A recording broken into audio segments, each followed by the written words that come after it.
어느 사이 우리 신앙과 믿음이 약해졌습니다. 세상의 염려와 죄의 유혹 속에 우리는 날마다 쉽게 좌절하고 넘어지기 일쑤입니다. 열심히 살았고 정신없이 달려왔지만 내 손에 쥐어진 것은 별로 없고 자꾸만 아쉽기만 한 것 같습니다. 그러면서 인생의 짐은 더 무겁게 느껴지고 내일의 소망이 없는 것처럼 여겨집니다. 그러한 형편 속에서 우리는 맥을 잃어버리고 기도할 힘조차 얻지 못하는 그러한 지경에 빠질 때가 많습니다. 예배에 대한 열정은 사라지고 교회는 멀리만 느껴집니다. 찬송을 불러도 별로 감흥이 없고 말씀을 들어도 한 귀로 듣고 한 귀로 홀릴 뿐 내 신비에 새겨지지 않습니다. 다시금 우리는 우리 신앙의 부활을 경험해야 하겠고 더 깊은 믿음의 자리로 나아가야 하겠습니다. 여러분, 우리 믿음이 약해진 이유는 무엇일까요? 성경은 분명히 말하기를 믿음은 들음에서 난다고 알려주고 있습니다. 들을 때라야 믿음이 생겨나고 또 들을 때라야 믿음은 더 깊어진다는 것을 말씀해 주고 있습니다.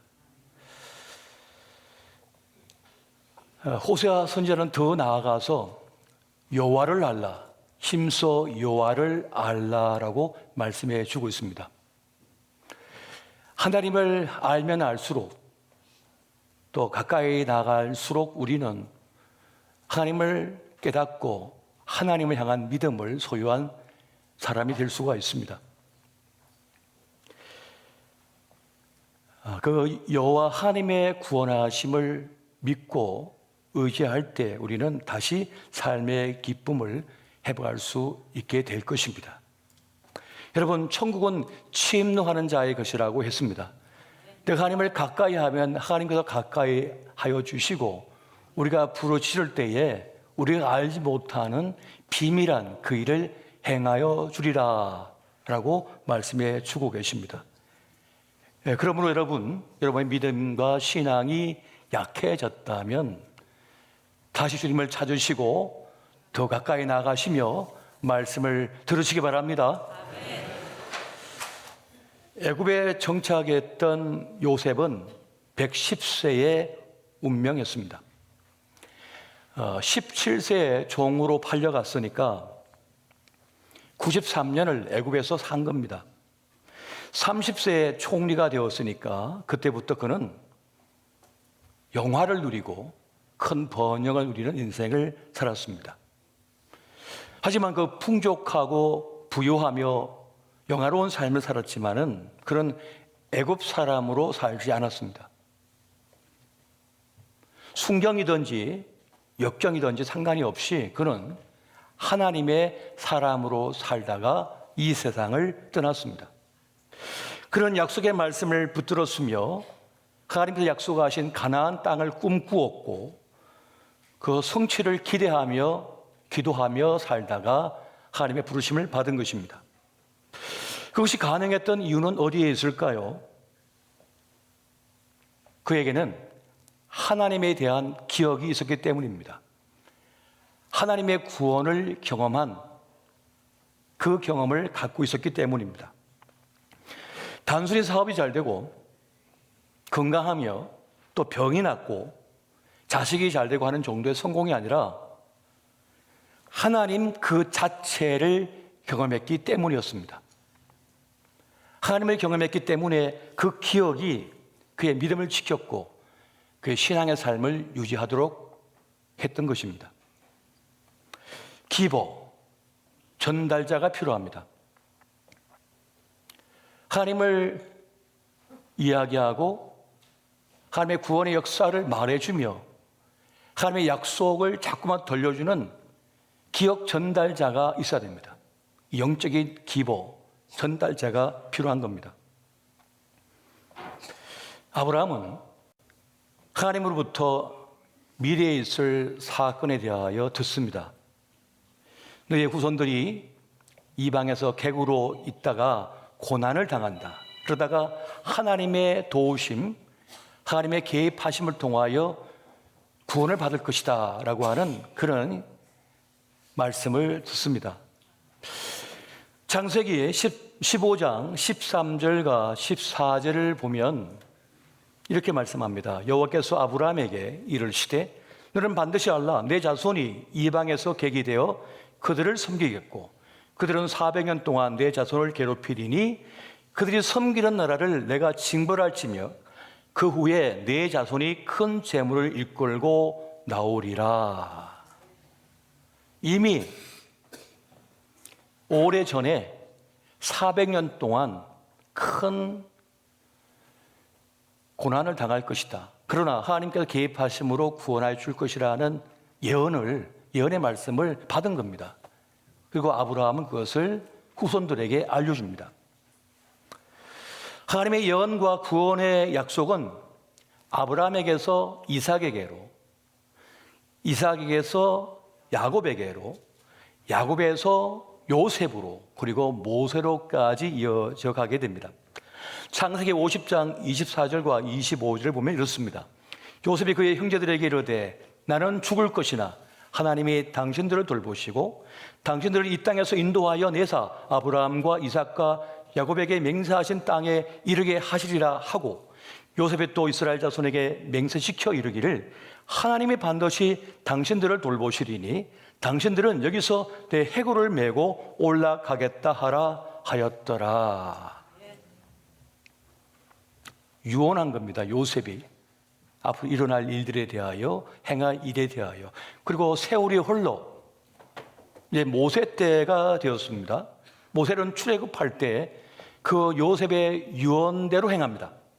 출애굽기 13장 19절 같이 한번 보겠습니다. 시작.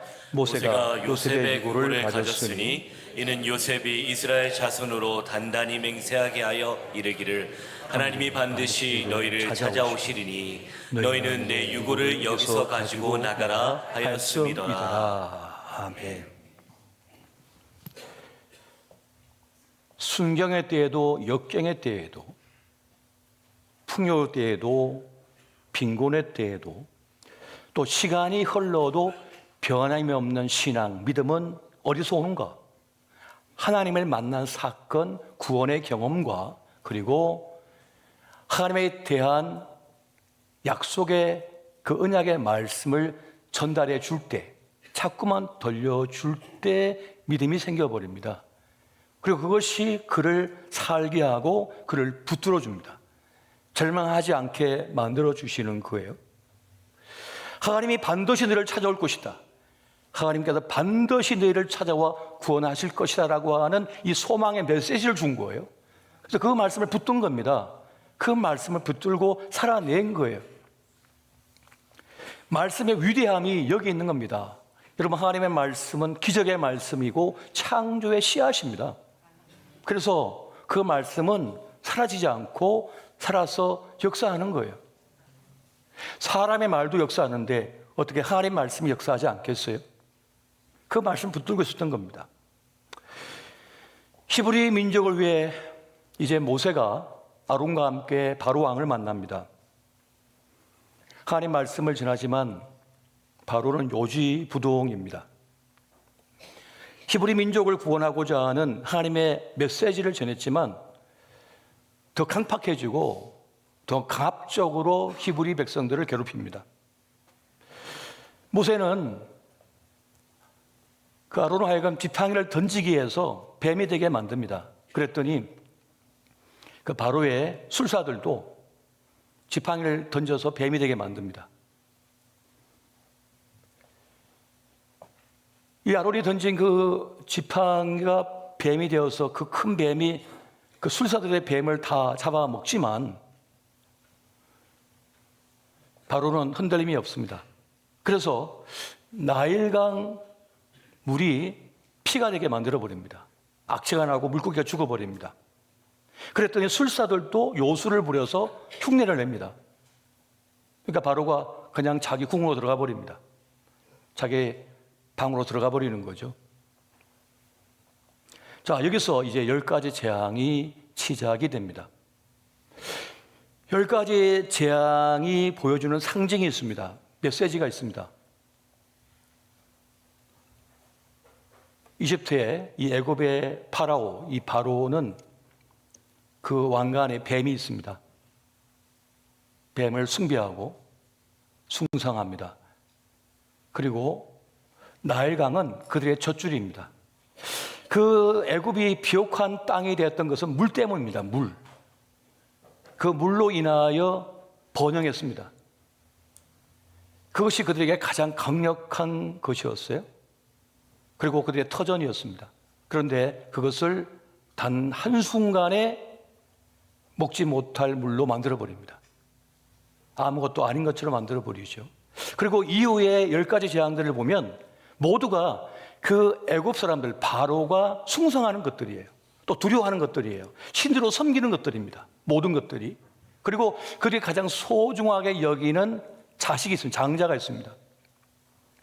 그런데 그 모든 것이 아무것도 아니라고 하는 사실을 하나님께서는 보여주고자 하신 것입니다. 그런데 여러분,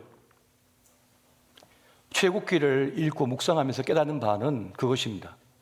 굳이 하나님께서 이렇게 시간을 할애해가지고 이렇게 하실 필요가 있을까? 그냥 한순간에 티끌로 만들면 되지 않으실까? 애굽 사라져. 한마디만 하면 애굽은 사라질 텐데, 그 문명이 없어질 텐데, 화성 없어져.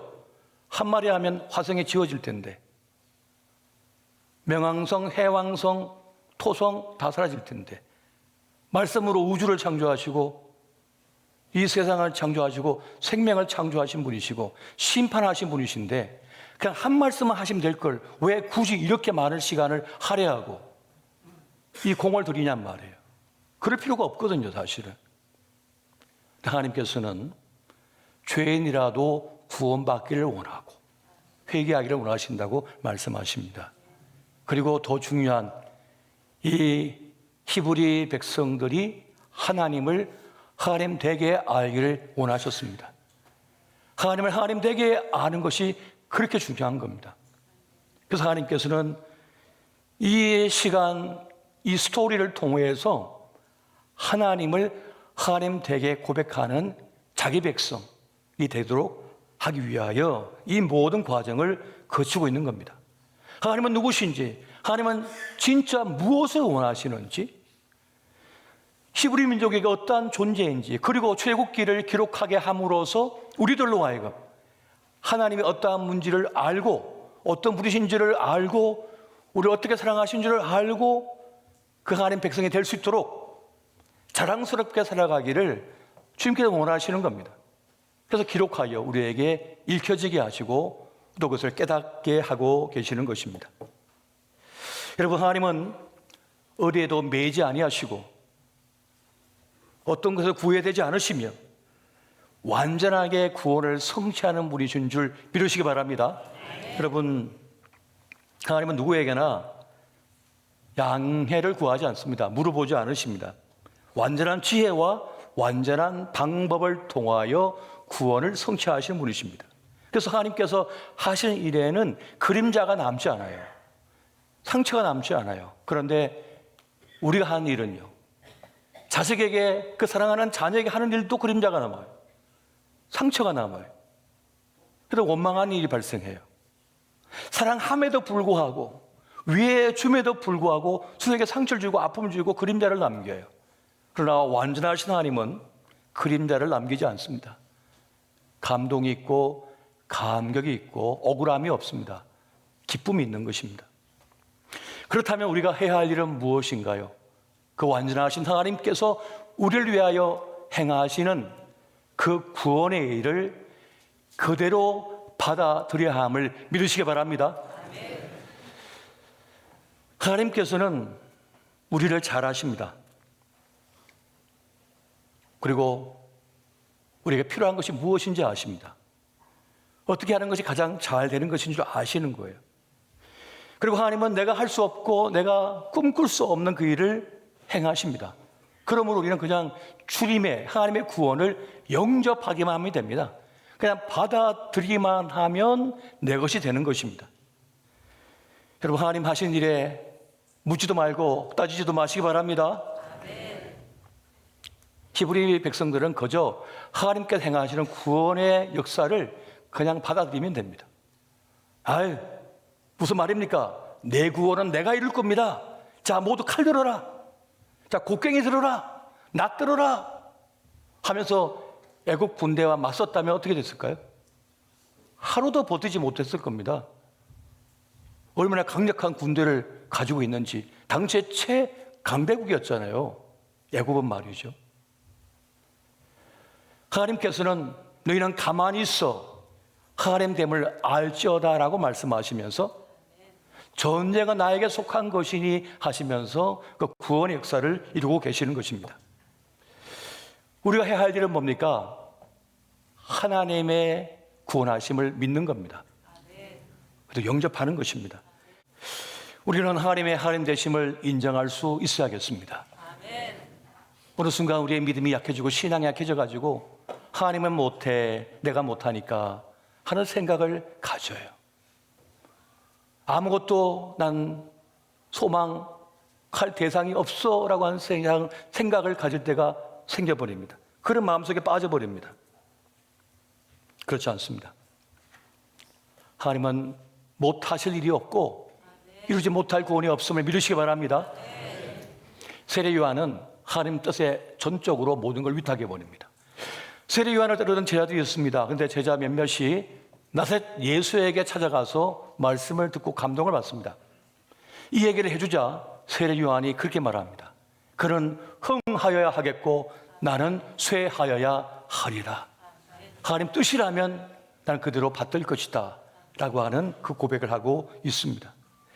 여러분, 모세가 하나님께서 오신 아론과 함께 출애굽의 역사를 이루는 가운데 이제 장로 70명을 세워서 이스라엘 백성을 돌보게 하고 함께 동해 가려고 합니다. 그래서 이제 하나님의 성막, 그 회막 앞에 쭉 둘러서게 만들어요. 그 앞에. 그때 하나님의 영이 임하시는데 2명의 장로가 불만이 있었는지 안 따릅니다. 엘닷과 메닷이에요. 반항하고 있는 거죠. 그런데 하나님의 영이 임할 때 천막 속에 있던 그 2사람도 하나님의 영을 받아버립니다. 이것을 본 누군가가 여호수아에게 말을 합니다. 그랬더니 여호수아가 모세에게 달려와서 이건 안 됩니다. 못하게 됩니다. 라고 하면서 항의를 합니다. 그때 모세가 그렇게 말을 하죠. 민수기 11장 28절과 29절 말씀 보면 이렇게 말씀합니다. 택한 자 중 한 사람 곧 모세를 섬기는 눈의 아들 여호수아가 말하이르되 내 주 모세여 그들을 말리소서. 모세가 그에게 이르되 네가 나를 두고 시기하느냐 여호와께서 그의 영을 그의 모든 백성에게 주사 다 선지자가 되게 하시기를 원하노라. 괜찮다는 겁니다. 하나님께서 원하신다면 그들이 필요하다는 겁니다. 하나님께서 뜻하시면 그대로 돼야 된다는 겁니다. 여러분, 저는 앞서 말씀드렸던 것처럼 해병도 했었고 나중에 국방부 힘을 줘서 군종 장교가 되어서 공군 소령으로 있었습니다. 여러분, 군사학교에서 고급 군사학교에서 그리고 공군대학에서 교육을 받으면서 깨닫는 바는 참 나라를 지키기 위해서는 다양한 사람들이 많이 필요하구나 하는 것을 깨닫습니다. 저 자원대 가면 공군대학, 육군대학, 해군대학이 있거든요. 지금 합쳐졌지만 각각의 분야에서 특별한 재능과 능력을 가진 사람이 있었어요. 키 큰 사람도 있고 키 작은 사람도 있고 성깔이 대단한 사람도 있고 온유한 사람도 있고 아주 논리적인 사람이 있고 행동을 실제로 행하는 그런 사람도 있고 별별 사람이 다 있습니다. 그런데 그 모든 사람이 다 필요하다는 거예요. 다 필요하다는 거예요. 그래야 숲이 되고 바다가 될 수 있습니다. 건강한 숲, 건강한 바다가 될 수 있는 거예요. 하나님께서는 그리스도의 몸된 교회를 위하여 각양각색의 사람이 필요하다고 말씀하시고 함께 그 짐을 짊어지고 나아가도록 하신 것입니다. 모세는 그것을 그냥 수용합니다. 도리어 기뻐합니다. 왜 그럴까요? 결국 자라게 하시는 분, 구원을 성취하는 분은 하나님이시기 때문입니다. 여러분, 고린도전서 3장 6절 7절 말씀 같이 한번 보겠습니다. 시작. 나는 심었고 아볼로는 물을 쥐었으되 오직 하나님께서 자라나게 하셨나니 그런즉 심는 이나 물 주는 이는 아무것도 아니로되 오직 자라게 하신 이는 하나님뿐이니라. 아멘. 한번 따라해 보십시오. 오직 자라게 하신 이는 하나님뿐이니라. 하나님 외에는 자라게 하실 분이 없어요. 구원을 이실 분이 없습니다. 내 마음에 안 든다고요? 내 생각대로 안 된다고요? 내 판단으로 끝났다고요? 무슨 말입니까? 언제 하나님이 되셨습니까? 하나님께서 끝났다고 하시기 전까지 끝난 것이 아닌 줄 믿으시기 바랍니다. 세상은 말합니다. 김 집사 끝났어. 박 집사 끝났어. 당신 아들 끝났어. 당신 딸 끝났어. 세상이 다 말합니다. 그러나 하나님께서 끝났다고 하시기 전까지는 끝난 것이 아님을 믿으시기 바랍니다. 하나님께서 괜찮다는데 무엇이 불만입니까? 하나님께서 서시겠다는데 뭐가 불만이에요? 언제 하나님이 되셨습니까? 자라게 하시고 구원하게 하시는 분, 성취하는 분은 오직 하나님이심을 믿으시기 바랍니다. 우리는 하나님이 되려고 하지 말아야 됩니다. 저는 강단에 올라올 때마다 두렵습니다. 떨립니다. 죽을까 싶어서. 감히 하나님의 말씀을 전하는데 실수가 있으면 어떡하지? 그러다 죽는 거 아닌가? 라고 하는 두려움이 있어요, 저에게. 그리고 이 목회를 하면서도 나는 부족하고 연약한데 어떻게 일을 감당할 수 있을까? 혹은 하나님의 영광을 가리는 건 아닐까? 교만에 빠지는 건 아닐까라고 하는 두려움 속에 늘 기도하며 나갑니다. 그래서 제가 요즘은 그렇지 않은데 요즘은 덜 기도하는데 전에는 우리 교육자 일을 하면요, 토요일날 기도하면 우리의 일가족의 목숨을 걸고 우리는 이 일을 감당합니다 라고 기도했어요. 그래서 어떤 부교육자는 무섭다는 거예요. 그래서 우리 교회를 떠나는 사람이 있습니다. 진짜로 그 기도를 하기 때문에. 저는 우리 장로님도 겁니다. 우리 권사님들도 그렇어요. 우리 안식사님도 그렇다니까요. 제대로 그 사명 못 감당하면 일가족의 목숨을 걸겠다고? 몰랐지요. 두려운 줄 아십시오. 하나님께 부름받은 자, 십자가 짊은 진 자는 기쁨으로 영광으로 하지만 두려워할 수 있어야 되는 겁니다. 하나님의 영광을 가리지 않도록. 십자가에 도리어 방해 해방꾼이 되지 않도록. 마태복음 16장 20절부터 24절 보면 그 충성스럽고 탁월했던 베드로가 우리 예수님께 꾸심을 당하는 장면이 있습니다. 우리 같이 한번 마태복음 16장 22절부터 24절까지 보겠습니다. 시작. 베드로가 예수를 붙들고 항변하여 이르되 주여 그리 마옵소서, 이 일이 결코 주께 미치지 아니하니이다. 예수께서 돌이키시며 베드로에게 이르시되 사탄아 내 뒤로 물러가라. 너는 나를 넘어지게 하는 자로다. 내가 하나님의 일을 생각하지 아니하고 도리어 사람의 일을 생각하는도다 하시고, 이에 예수께서 제자들에게 이르시되 누구든지 나를 따르려거든 자기를 부인하고 자기 십자가를 지고 나를 따를 것이니라. 아멘. 베드로가 무슨 말입니까? 예수님 절대 십자가 지시면 안 됩니다. 그럴 일이 없습니다라고 얘기했어요. 그랬더니 사탄아 물러가라. 이는 나를 넘어지게 하는 자로다 하면서 꾸짖습니다. 베드로가 정신을 바짝 차리죠. 우리는 그저 나를 부인하고 주님만을 따라야 됨을 믿으시기 바랍니다. 주님 따르는 게 가장 잘 사는 길입니다. 온전히 주님을 따르는 자만이 성공적인 삶을 살 수가 있습니다. 여러분, 하나님 없는 자처럼 굴지 마십시오. 소망 없는 자처럼, 구원 없는 자처럼 절망하지 마십시오.